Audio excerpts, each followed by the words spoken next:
नमस्कार, मैं डॉक्टर मधु Singh, SPC government college. आज का हमारा टॉपिक है उत्तरी अमेरिका की एग्रीकल्चर। ये इसका सेकंड पार्ट है। फर्स्ट पार्ट हम कल पढ़ चुके थे, जिसमें मैंने खाद्यान्न फसलों के बारे में बताया था, गेहूँ और कपास और मक्का आदि के बारे में। आज हम इसके आगे की चीज़ों के बारे में बताने जा रही हूँ। जैसा कि खाद्यान्न में हम जो है गेहूँ और मक्का के अलावा और भी कई चीज़ों का इस्तेमाल करते हैं, और उन्हीं में से कुछ और भी खाद्यान्न के रूप में प्रयोग किए जाते हैं। तो इनमें जो है वो जौ भी आता है, जिसे बार्ली भी कहा जाता है। तो खाद्यान्नों में केवल जौ ही ऐसा एक खाद्यान्न है जो विश्व के अधिकतर भागों में पैदा भी किया जाता है, और यह कम वर्षा और निम्न तापमान में भी पैदा हो सकता है। इसीलिए इसका जो क्षेत्र है वो जो काफ़ी विस्तृत है। और खाद्यान्नों में जौ जो है सबसे पुराना भी है, और गेहूं की ही एक किस्म है ये, जो कि दक्षिणी पश्चिम की उत्तरी गोलार्ध के दक्षिण पश्चिम में इसकी उपज जो है शुरू हुई थी, और इसलिए हम इसे दक्षिण पश्चिम एशिया का ही जो है उपज मानते हैं। इसकी कृषि के लिए भौगोलिक अवस्थाओं में जो है सबसे बड़ी विशेषता है कि ये जो फसल है वो शीघ्र पक जाती है। इस कारण निम्न तापमान वाले क्षेत्रों में भी बड़ी आसानी से इसे उगाया जा सकता है। इसे अधिक वर्षा और उपजाऊ भूमि की भी आवश्यकता नहीं होती। यह बहुत ही साधारण भूमि पर भी अच्छी फसल इसकी दे देता है। तथा जो क्षेत्र गेहूं के लिए जो अवस्थाएं आवश्यक होती हैं वो ही जौ के लिए भी अच्छी मानी जाती है। यानी कि जो भूमि और जलवायु गेहूं के लिए उपयुक्त है वह जौ के लिए भी अनुकूल ही होती है। और ऐसी जलवायु में तो इसकी और भी अधिक उत्तम फसल होती है। गेहूं की अपेक्षा यह क्षारयुक्त भूमि पर भी बोया जा सकता है। उत्पादन क्षेत्र की बात करें तो उत्तरी अमेरिका में प्रमुख रूप से जौ उत्पादन करने वाले जो देश हैं वो हम देख सकते हैं कि उत्तरी अमेरिका के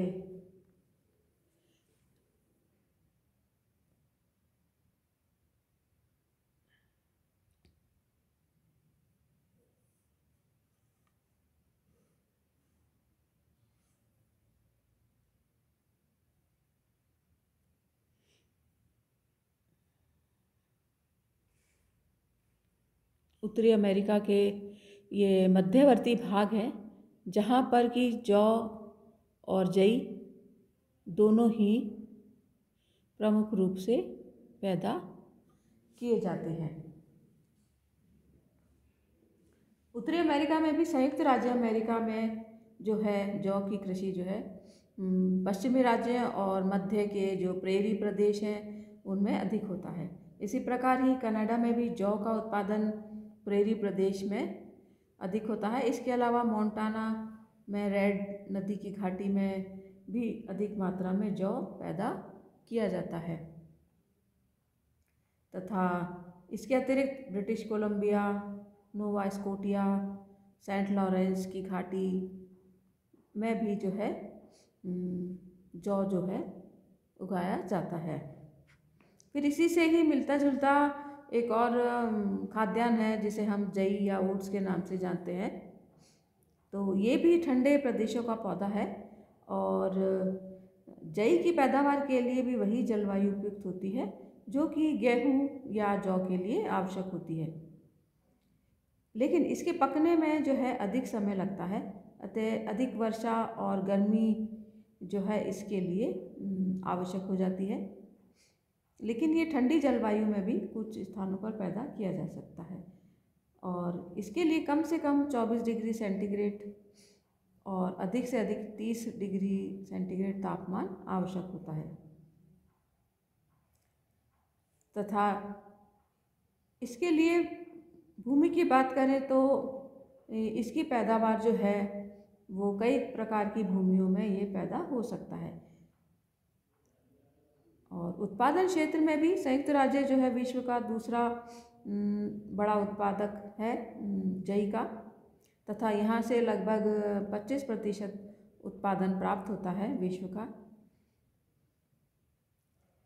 तो यह भी जहाँ पर जौ पैदा किया जाता है वहाँ पर जई की कृषि भी की जाती है उत्तरी सीमा के सारे मध्य भाग में, और कनाडा के क्यूबेक और ओंटारियो राज्यों में भी ये पैदा किया जाता है।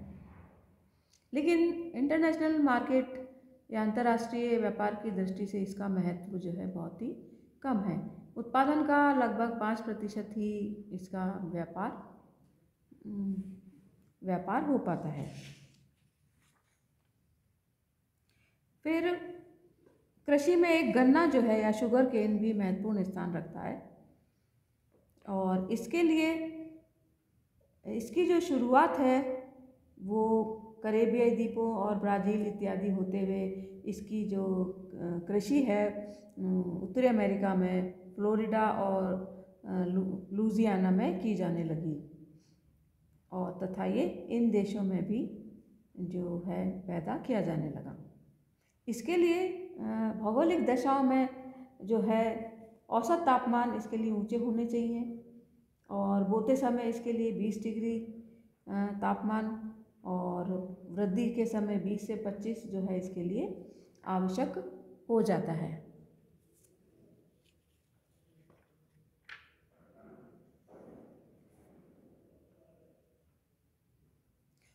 इसके उत्पादन के समय जो है अच्छी वर्षा और नम जो है वो ह्यूमिडिटी रहनी चाहिए मौसम में। लेकिन जैसे जैसे इसकी विकास होता है या पौधा बढ़ता है वैसे वैसे जो है अधिक गर्मी और वर्षा जो है कम होनी आवश्यक पड़ जाती है, और पकने के समय जो है मौसम शुष्क होना चाहिए जिससे कि इसमें जो रस होता है उसकी मात्रा बढ़ सके। वर्षा के दृष्टिकोण से अधिक वर्षा वाले क्षेत्रों में 100 से 200 सेंटीमीटर तक वर्षा वाले क्षेत्रों में आराम से ये पैदा किया जाता है। कम वर्षा वाले क्षेत्रों में 50 से 100 सेंटीमीटर वाले में भी इसकी कृषि की जाती है, और इसके लिए जो है समुद्री जो पवनें होती हैं, सी ब्रीज जो होती हैं समुद्र की ओर से चलने वाली, वो बहुत ही उपयुक्त मानी जाती हैं, और ऐसा मानते हैं कि इससे गन्ने के रस की मात्रा में बहुत अधिक वृद्धि होती है। इसलिए समुद्र तटीय क्षेत्रों में जो है इसकी कृषि सफलतापूर्वक की जा सकती है। मिट्टी की बात करें तो इसके लिए दोमट मिट्टी उपयुक्त मानी जाती है। इसके अलावा चिकनी मिट्टी इसके लिए सबसे अधिक लाभदायक होती है, क्योंकि चिकनी मिट्टी या जो होती है वो जल को बहुत लंबे समय तक अपनी जड़ों मतलब रोके रखती है, तो और ये भूमि के उपजाऊपन को भी बहुत अधिक प्रभावित करता है। इसलिए इसमें जो है खाद की भी आवश्यकता होती है जिससे कि फसल की जो है क्षतिपूर्ति हो सकती है। इसके साथ ही साथ श्रम भी इसकी पैदावार के लिए बहुत आवश्यक है, क्योंकि गन्ने को जो है अलग अलग करके उन्हें बांधना और फिर मिलों तक भिन्न भिन्न जो परिवहन के साधन हैं उनसे पहुंचाना, और बोते समय भी एक निश्चित दूरी पर इनको लगाना, इन सब के लिए सस्ता श्रम आवश्यक हो जाता है। उत्पादन क्षेत्र यदि देखें तो संयुक्त राज्य अमेरिका में उत्तरी अमेरिका में संयुक्त राज्य अमेरिका में जो है दक्षिणी पूर्वी भाग में ये पैदा किया जाता है। ये जो क्षेत्र है इसका गन्ने के अंतर्गत आता है, और इसमें अधिकतर जो है मिसिसिपी नदी का डेल्टा और उसका घाटी जो है मुख्य आते हैं, क्योंकि इन क्षेत्रों में इसके लिए उपजाऊ मिट्टी पर्याप्त मात्रा में उपलब्ध हो जाती है और समतल मैदानी क्षेत्र है। इसके अलावा दक्षिणी अलाबामा, फ्लोरिडा भी इसके उत्पादक हैं, और और इस क्षेत्र को इसीलिए जो है शुगर बाउल के नाम से भी जाना जाता है। इसके अलावा उत्तरी अमेरिका में मैक्सिको में भी गन्ना की कृषि के लिए जो है अनुकूल भौगोलिक दशाएं उपलब्ध है और ये भी गन्ना उत्पादक में महत्वपूर्ण स्थान रखता है। और मैक्सिको में गन्ने के उत्पादक जो क्षेत्र हैं आप देख सकते हैं, ये छोटे छोटे क्षेत्रों में बिखरे हुए रूप में, जहाँ भी इसके लिए आवश्यक दशाएं उपलब्ध है, इसकी कृषि की जाती है। फिर है चुकंदर। गन्ने के उपरांत चुकंदर जो है चीनी का एक वैकल्पिक सब्स्टिट्यूट होता है और इसका जो विकास है वो चीनी के रूप में प्रथम विश्व युद्ध के उपरांत हुआ, क्योंकि इस समय उष्णकटिबंधीय देशों से यूरोपीय देशों को चीनी निर्यात पर जो है प्रतिबंध लगा दिया गया था। तो इसके विकास के पीछे चीनी के महत्व को की स्पष्ट जो है दिखाई देती है झलक। और चुकंदर जो है समशीतोष्ण कटिबंध का पौधा है, अतः इसकी अधिकांश जो कृषि है वो समशीतोष्ण वाले प्रदेशों में की जाती है। इसके लिए भौगोलिक दशाएं में जो है सबसे पहले बात आती है तापमान की। तो इसकी उत्पत्ति के लिए आवश्यक है कि शीतल हो, सर्दियां शीतल हो और गर्मियों में भी अधिक गर्मी ना पड़े और कम से कम 4 से 5 महीने जो है मौसम में जो है तापमान भी और साधारण वर्षा भी इसके लिए लाभदायक होती है। और ऐसा माना जाता है कि लंबे दिन होने से जो है इसकी जो बीट होता है उसके अंदर शक्कर की मात्रा अधिक जमा हो सकती है। और तापमान जो है इसके लिए 16 से 21 डिग्री सेंटीग्रेड तक अच्छा माना जाता है और बोते समय 15 डिग्री और बढ़ते समय 18 से 21 डिग्री इसके लिए अच्छे माने जाते हैं। और इसके साथ ही साथ वायुमंडल में ह्यूमिडिटी भी होनी चाहिए। वर्षा इसके लिए 75 से 100 सेंटीमीटर आवश्यक है और जिन क्षेत्रों में वर्षा कम होती है वहाँ पर सिंचाई की सहायता से भी इसकी कृषि की जा सकती है। पौधे के बढ़ने के लिए कुछ जो है वर्षा में अंतर होना भी चाहिए, किंतु पकते समय जो है वर्षा इसके लिए हानिकारक मानी जाती है। मिट्टी के लिए ऐसा माना जाता है कि ये जो पौधा है साधारण उपजाऊ या गहरी दोमट मिट्टी में पर्याप्त मात्रा में पैदा हो सकता है। और क्योंकि जहाँ भी यह पौधा पैदा किया जाता है और वो मिट्टी के उपजाऊपन को जो है नष्ट कर देता है, इसलिए इसमें जो है खाद की भी, पोटाश की खाद और नाइट्रोजन की खाद भी इसके लिए आवश्यक हो पड़ती है। इसके साथ ही साथ सस्ता श्रम भी आवश्यक है, क्योंकि शुरुआत में इसे जड़ों को निकाल कर, इसको काट कर निकाल कर ज़मीन में से बहुत अधिक समय श्रमिकों की परिश्रम की आवश्यकता पड़ती है। इस कारण अधिक जनसंख्या वाले प्रदेशों में इसकी पैदावार आसानी से हो सकती है। उत्पादन देखें तो चुकंदर जो है उत्तरी अमेरिका के संयुक्त राज्य अमेरिका में पूर्वी मिशिगन, ये वाला जो भाग है,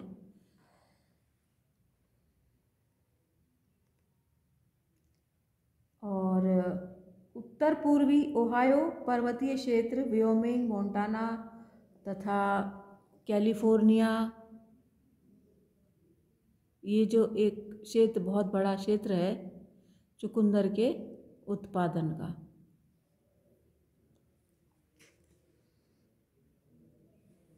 वॉशिंगटन, कोलोराडो राज्यों जो हैं संयुक्त राज्य अमेरिका में जो है विश्व का कह सकते हैं दूसरा बड़ा चुकंदर उत्पादक क्षेत्र भी है।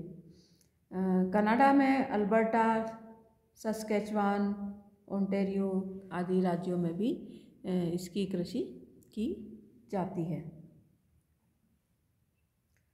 फिर है तंबाकू, टबैको। तंबाकू जो है उत्तरी अमेरिका के उष्णकटिबंधीय भागों का ही बेसिकली ये पौधा है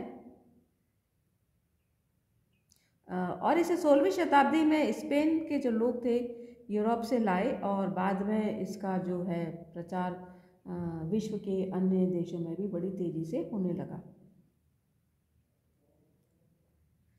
तंबाकू वैसे तो उष्णकटिबंध की उपज है, परंतु शीतोष्ण कटिबंध में भी ये आसानी से पैदा की जा सकती है। भौगोलिक दशाओं के अंतर्गत तंबाकू की जो फसल है उसका जो पैदावार का जो मौसम है बहुत छोटा होता है, तो इसको पर्याप्त मात्रा में जो है नमी की आवश्यकता होती है और पकने के लिए कम से कम जो है पाला रहित जो मौसम है इसके लिए बहुत ही आवश्यक होता है। पाला और ओले जो है इसकी फसल को एकदम क्षति पहुंचाते हैं। तो साधारणतः इसके लिए 21 डिग्री सेंटीग्रेड तापमान और 50 से 100 सेंटीमीटर वर्षा वाले क्षेत्रों में इसकी कृषि की जा सकती है। मिट्टी की बात करें तो तंबाकू का पौधा भूमि की जो फर्टिलिटी होती है उसको एकदम से नष्ट कर देता है। तो ऐसी भूमि की आवश्यकता होती है जिसमें चूना, पोटाश और ह्यूम्स आदि तत्वों जो है पर्याप्त मात्रा में उपलब्ध हो और इसके साथ साथ अन्य खादों की भी इसे आवश्यकता पड़ती है। इस तंबाकू के पौधे को लगाने, उसको काटने, पत्तियों को सुखाने, तैयार करने और के लिए बहुत ही अधिक मात्रा में श्रम की भी आवश्यकता पड़ती है और उन्हीं क्षेत्रों में की जाती है जहां इसके लिए पर्याप्त मात्रा में श्रम जो है उपलब्ध हो सके। लेकिन संयुक्त राज्य अमेरिका में इसकी कृषि में मशीनों का प्रयोग भी अब किया जाने लगा है। उत्तरी अमेरिका के संयुक्त राज्य अमेरिका में ही नहीं वरन विश्व का सबसे बड़ा उत्पादक भी है संयुक्त राज्य अमेरिका। यहाँ विश्व की कुल उत्पादन का लगभग 40% उत्पादन प्राप्त होता है और सबसे बड़ा जो क्षेत्र है वो इसका तंबाकू का मैरीलैंड क्षेत्र है, राज्य है और वर्जीनिया है, कैरोलिना तक फैला हुआ है, जहाँ से कि उत्तरी अमेरिका की लगभग हम कह सकते हैं 80 से 90% जो है तंबाकू प्राप्त होती है। तो इसके प्रमुख जो क्षेत्र है वो ये है। इसके अंतर्गत केंटकी, कैरोलिना, वर्जीनिया, टेनेसी, दक्षिणी कैरोलिना, ओहायो के भी सम्मिलित हैं और इसके अलावा विल्सन, रिचमंड, पिट्सबर्ग, डरहम जो है तंबाकू के बहुत ही बड़े बड़े केंद्र हैं तथा इनसे विभिन्न प्रकार की जो है सामग्री बनाई जाती है, जैसे सिगरेट है और कुछ अन्य उत्पाद भी बड़े बड़े कारखानों में यहाँ पर तंबाकू के द्वारा बनाए जाते हैं। दूसरा इसका जो प्रमुख केंद्र है वो है केंटकी और तथा लेक्सिस्टन और लुइसविले में भी तंबाकू के बड़ी फैक्ट्रियां हैं और केंटकी जो नगर है वो विश्व की में तंबाकू की पत्तियों की जो है सबसे बड़ी मंडी मानी जाती है। कनाडा में भी ओंटारियो प्रायद्वीप पर जो है तंबाकू की पर्याप्त कृषि की जाती है। इसके अलावा ब्रिटिश कोलंबिया में फ्रेजर नदी की घाटी में भी जो है तंबाकू पैदा किया जाता है। मैक्सिको में भी दक्षिण पश्चिमी पठारी क्षेत्रों में तंबाकू की कृषि की जाती है, ये आप देख सकते हैं।